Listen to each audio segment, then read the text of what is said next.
So what's up sa mga kahombre ko dyan? Makagago what's up? Man na naman nga pala to. At syempre mga kahombre ko, alam nyo na. Today is the day kung saan ating tunghayan at panuurin ang episode 16 ng season 2 ng Toro Family's reality show na pinamagatang Forgive. Tingnan po natin kung sino ang pinakatanga sa kanilang lahat. I think it's gonna be fun, man. I really think so. Okay, so ito yung nakaraan, mga boss. Ano ginagawa nila? Doon ko dinadaan yung gamot. Kaya every night, ganito ang sitwasyon namin. Pinapasukan! Hindi, ayaw lusot.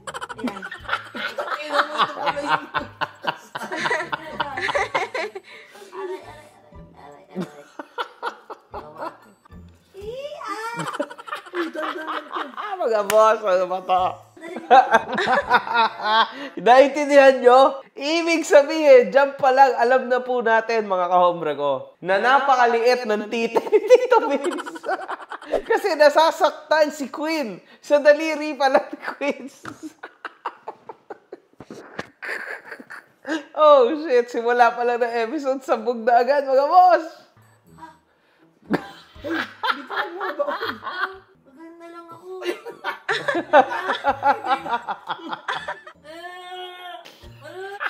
Tag-ina to, di ano ginagawa mo. Ay, putang ina. Kinamagawa. Para akong nag-ultrasound. Sobrang liit ng titi ni Tito Vince. Sisipin nyo yun. Daliri, mga boss, hirap na hirap. You okay, Oni? Oo, nakakapagod. Ang dami sinusunod sa peg-peg ko. Pinapasok ko sa tingin ko. Eto mga boss, pampakapit yan. Gamot yan. Mga boss, tangina. Na may issue po si Ate Paye at Tyrone niya. Kinausap ko na po si Ate Paye para clear po. Kasi diba, bago ako umuwi, hindi tayo okay. Feeling ko, hindi tayo okay. So dito, mapapansin natin mga boss na hindi okay si Ika at si Paye kasi hindi daw pinapansin, etc. etc. In short, away to longest lang to. So i-abante na natin. Pero at the end of the day, medyo mas may tama para sa akin si Paye sa argues na yun. Ito talaga, natuwa ako dito. Dalawang tibo. Dali na kaya! Naglampungan. Yan na, yan na, yan na. Yan na.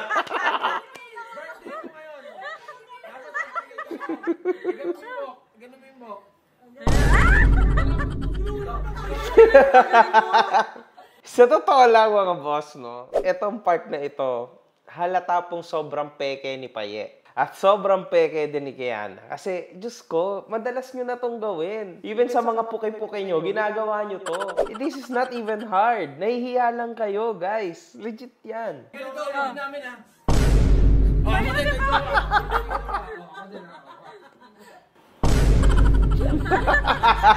Birthday ko ngayon, ha? Bakit ganun, no, mga kahombre ko? Pansin ko lang, no? Si Vince talaga, hindi niya talaga kayang, parang hindi niya kayang mapaligaya si Queen. Hindi niya kayang, tinan nyo, gano'n niya lang. That's it. Bakit ganun? Bakit parang hindi maligaya si Queen kay Vince? Ewan ko lang, man. Para lang sa akin, no, sa tingin ko lang. Pag sa akin, pangit. Kaya napagawa ako. Naligo ba ninan? Oo. Naligo ka pa.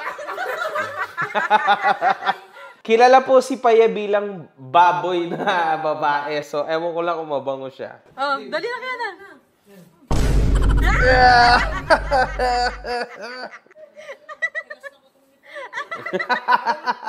Dahil busy ang Toro family, nakakahiya naman. Ako na yung bumili ng sarili kong cake. Kawawa ka naman, Tito Vince. Happy birthday, anyway, Tito Vince. Hindi ako makakapunta sa getaway ng Toro family. In-invite naman tayo. But I can't kasi kailangan nating may gagawin ako. Anyway, happy birthday, Tito Vince. I love you, man. Sana maging ayos ka talaga na tatay, man. Excited ako. Pero may regalo ako kay Tito Vince. Sa aming pagkikita, bibigay ko yan sa kanya. Kasi mami, Ngayon, nakikita ganito. ko si dati nagkakabay-bay. So, gagawin tuloy tayo niya sa nanay niya. Oh my God. Kailangan may anak ang pakapit yan ng kapatid mo eh. Ngayon, hawakan mo yung lubricant na daliri na ganyan. Patong mo muna sa 10-10 ni Mami. Saan po dyan? Yan yung butas niya. Saan po dyan? Yes, yes, yes. Ang daming butas ni Tony, grabe. Yan. Saan dito, Daddy? Ayan, anak, dito. Dito. Yan. Para si tulak mo ng daliri. Tapos tulak mo papasok, anak. Yes. Hindi, anak, isang daliri lang. Huwag mo pasok lahat. Hindi, anak, push hanggang dulo. Sige, di pa rin tayo niya. Mami, nawala na yung kamay ko. What? Nawala yung kamay! God! Nawala yung kamay! Ang weird po ng pakiramdam at nakakatakot din po siya. Pero yun nga po, kailangan ko din po tulungan si Mami. Tsaka Siyempre naman, siyempre naman. Ganun ang private part ng babae, anak. Ganun ang loob nyo. As ang jelly na ewan. Grabe, hugas na hugas, ah! Daddy, tulong ka rin naman po eh. Paglit lang ako. Baka kaya doon yung kumain na nakakamay ngayon. Kasi Mami, di ba nakikita ko si Daddy? Sobrang inosente ni Tyronia. Pero kung ako sa inyo, mga ka-hombre ko, mga boss, ganito ang klase ng edukasyon ng ibigay nyo sa mga anak nyo para hindi po sila ignorante, lalo na yung mga batang babae, para open sila and at the same time alam nila yung magiging tama sa mali. Tandaan nyo yan. Mahalaga po yan.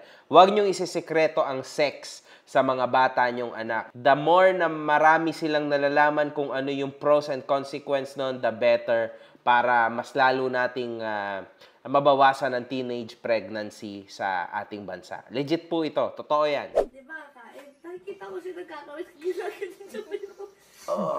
Pinasok yun ni Daddy sa ano ni Mami. Gabi, kinabukasan kakain. Very innocent si Tyronia, as you guys can see. Kasi dumating na yung isa kong malaking parcel. Pero itong parcel na to hindi nakabalot. Andyan na yung binili ko na Toyota Elite. Hey! Napakamahal niyan, mga boss. That's around 5 million something. Okay? 5.6, 5.7. Grabe, ang laki yan.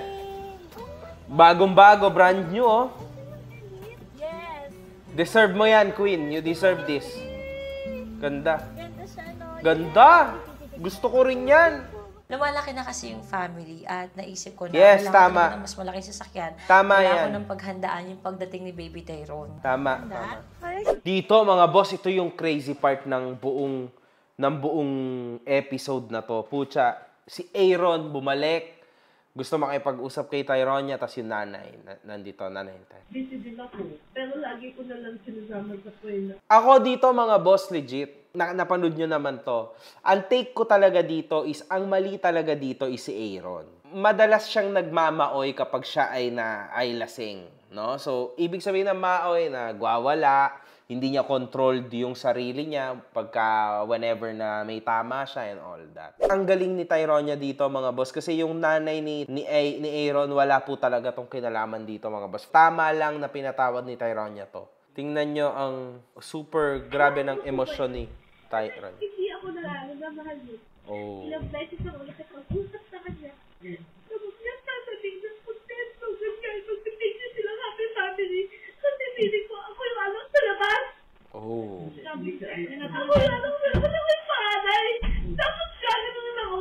Totoo ba yun? Yung ba yung totoo pagmamahal? Grabe yun, mga boss. Alam nyo kasi, ibang klase yung pinagdadaanan ni Tyronia and this will make her very strong in the future. Pero sa ngayon, sobrang vulnerable niya, no? So as you guys can see, sobrang saklap. Ayan yung mga masasakit na mga bagay na na-feel niya dito kay Aaron. And sa part na to, mga boss, si Aaron, wala po itong magagawa kundi tanggapin lang yung ibinabato ni Tyronia sa kanya. What can you do? Kasalanan mo yan. Ngayon lang po ako mabibigyan ng chance na sabihin yung totoong nararamdaman ko po. At dahil nadala po ako ng emosyon ko, nagtutunog na po akong bastos na bata. Hindi naman. Para sa akin, Tyronia, hindi ka naging bastos because sa mundong ito, sa mundo na ngayon, 2024 na, tama lang na ang mga bata ay meron na rin boses. Hindi po pwede na lagi yung matatanda na lang may mga boses tapos pag bata tumahimik ka. Hindi po pwede yun. Tama lang na ilalabas mo lahat ng naiisip mong problema.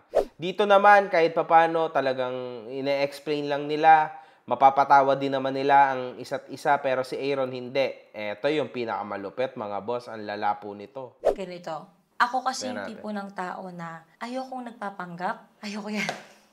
At ayoko sa lahat yung nagtatago. Ito yung hugot ni Tyronia. At meron akong resibo. Nandun ako noon, natatandaan ko pa yung mga nangyari. Siya pa mismo ang naglagay nung kamay nung social media artist na yun sa amin ni Venus. Na alam naman niya na isa sa pinakamabigat na rule sa amin yun sa Toro family na wag hahayaan na maakbayan ng iba ang mga Toro girls. Kaya ang Tama nangyari, pagsakay namin ng sasakyan, dun siya kinumpronta ni Ate Marie.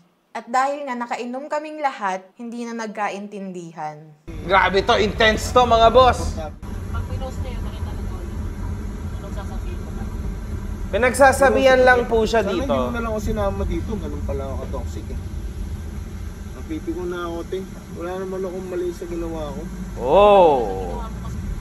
Tama na ako kayo magsagutan dito. Bastos Uy. pa kayo. Charis is back! Tangina nyo ah. Papa, sino mo Ay, yung mura mo? stop! Kung magtaas ang boses, naging boses pa ako. Nakakausap ko yung asawa ko ng ganun eh. Diba? May mali ba akong sinabi? Diba? Pinagsasabihan ka lang. Anong mali kong ginawa? Gago ka ba? Ano? Ano? Uy, bakit?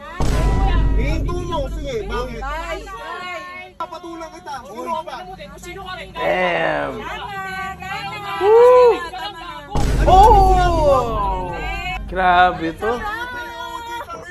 Seryoso ka ba? O bakit? O O ba? Tara, tara! Tayo mo ba? Uy, tama na. Unang ina mo! Hindi ako bastos, gago! Pinabastos mo asawa ko. Binastos mo ba? Tama na! Iba na yung mga sagot niya kay Ate Marie. Kasi yun siya eh.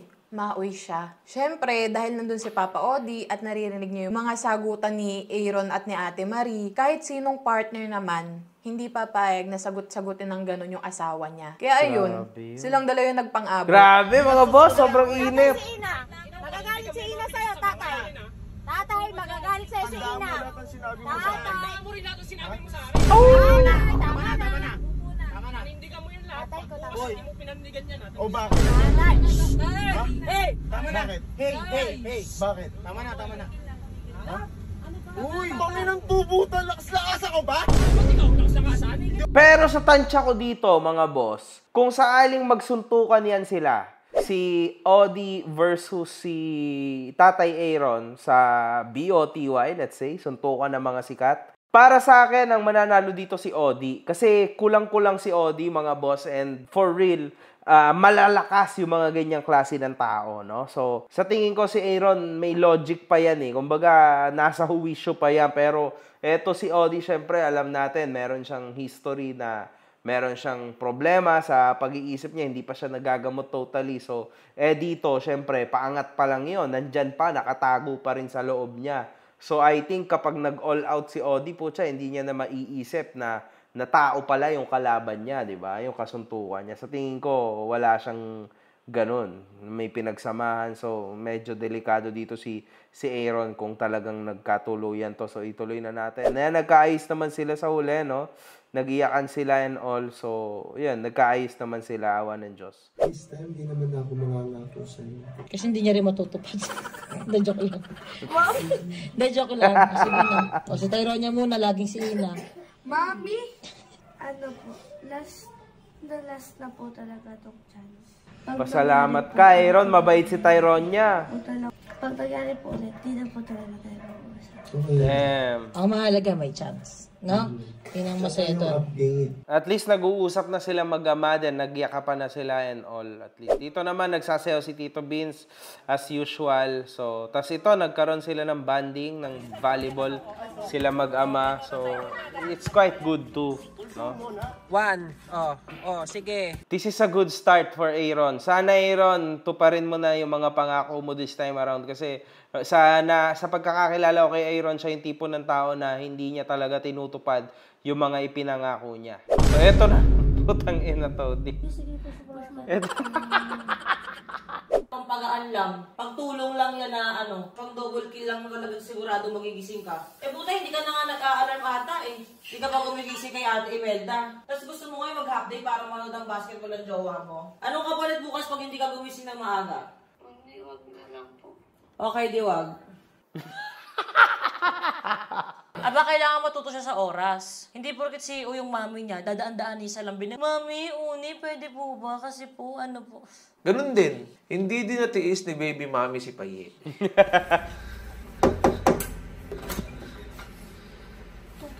Sabi ni Mami, let's check ka daw. Tara na daw, di ka daw niya matiis. Antay ka na. Nantay ka na niya. Si Pai, hindi ka na. Hindi nga daw matiis ni Mami. Hindi ka na, si Pai. Yes. Sobrang bait ni Tony talaga, as you guys can see. Wa, ayun na si Paye.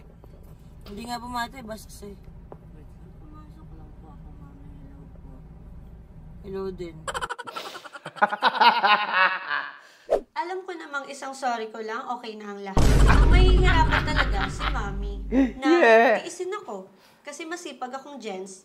Kupal ka kasi, gago ka. Kahit nakakairita kasi tulad niyan, tulog ako. Tapos pagtitripan ako ni Mami Oni. Ang lakas pa ng tawa ng girlfriend ko. Sabi pa, gago ka dinong pa, yan, gago.